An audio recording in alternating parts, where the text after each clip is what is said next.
സംരക്ഷണമാണ് ഇതുകൊണ്ട് ഉദ്ദേശിക്കുന്നത്. അതായത് ശരിയായ അവബോധത്തോടു കൂടി പ്രകൃതിയെ സമീപിക്കുക എന്നതാണ് ഇതിന്റെ തത്വം. നമ്മുടെ പ്രകൃതി എത്ര മനോഹരാണല്ലേ. പ്രകൃതിയുടെ മനോഹാരിതയെ കുറിച്ചൊന്നും ഞാൻ നിങ്ങൾക്ക് പറഞ്ഞു തരേണ്ട ആവശ്യമില്ല. എന്നാലും നമ്മുടെ ഭാരതത്തിന്റെ മാപ്പ് ഒന്ന് നിങ്ങളൊന്ന് മനസ്സിൽ കണ്ടു നോക്കുക. എന്തൊക്കെയാണ് നമുക്കതിൽ കാണാൻ സാധിക്കുന്നത്? അങ്ങ് വടക്ക് ഭാരതത്തിന്റെ മേൽക്കൂര പോലെ വർദ്ധിക്കുന്ന മഞ്ഞ് മൂടപ്പെട്ട് കിടക്കുന്ന ഹിമാലയമാണ് നമുക്ക് കാണാൻ സാധിക്കുന്നത്, അല്ലെ? അപ്പോ ഭാരതത്തിന്റെ തെക്കു ഭാഗത്ത് എന്താണ്?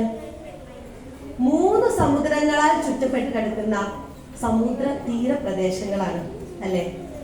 നമ്മുടെ ഇന്ത്യൻ മഹാസമുദ്രവും ബംഗാൾ ഉൾക്കടലും അറബിക്കടലും ചേർന്ന പ്രദേശമല്ലേ നമുക്ക് കാണാൻ സാധിക്കുന്നത്.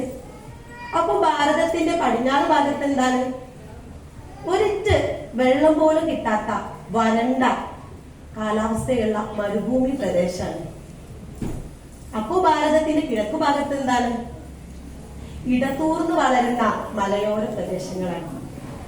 ഇത്രയേറെ വൈവിധ്യം ചേർന്നതാണ് നമ്മുടെ ഭാരതം. അത് മാത്രമാണോ? മാറി മാറി വരുന്ന കാലാവസ്ഥകള്, അല്ലെ? 6 ഋതുക്കളാണ്. വസന്തവും ഹേമന്തവും ശിശിരവും ഗ്രീഷ്മവും വർഷവും ഒക്കെ നമ്മുടെ ഭാരതത്തിന്റെ പ്രത്യേകതകളാണ്. ഇതൊക്കെ നോക്കുമ്പോ ഇത്രയും വൈവിധ്യങ്ങളാർന്ന ഒരു പ്രദേശം നമുക്ക് എവിടെയാണ് കാണാൻ സാധിക്കുന്നത്, അല്ലെ? ഇനി നമുക്ക് നോക്കാം. നമ്മുടെ ശരീരം വ്യത്യസ്തമായ അവയവങ്ങളുടെ സംയോജിതമായ പ്രവർത്തനമാണ്, അല്ലെ? ഒരുപാട് അവയവങ്ങളുടെ സംയോജിതമായ പ്രവർത്തനത്തിന്റെ ഫലമായിട്ടാണ് നമ്മുടെ ജീവൻ നിലനിൽക്കുന്നത്. ഇവിടെ ഓരോ അവയവത്തിനുണ്ടാവുന്ന മാറ്റങ്ങൾ, ഇപ്പൊ നമുക്ക് ഗ്യാസ് വന്നാല്, പ്രഷർ വന്നാല്, ഷുഗർ വന്നാല്, ഇതൊക്കെ നമ്മുടെ ശരീരത്തിൽ ഓരോരോ മാറ്റങ്ങൾ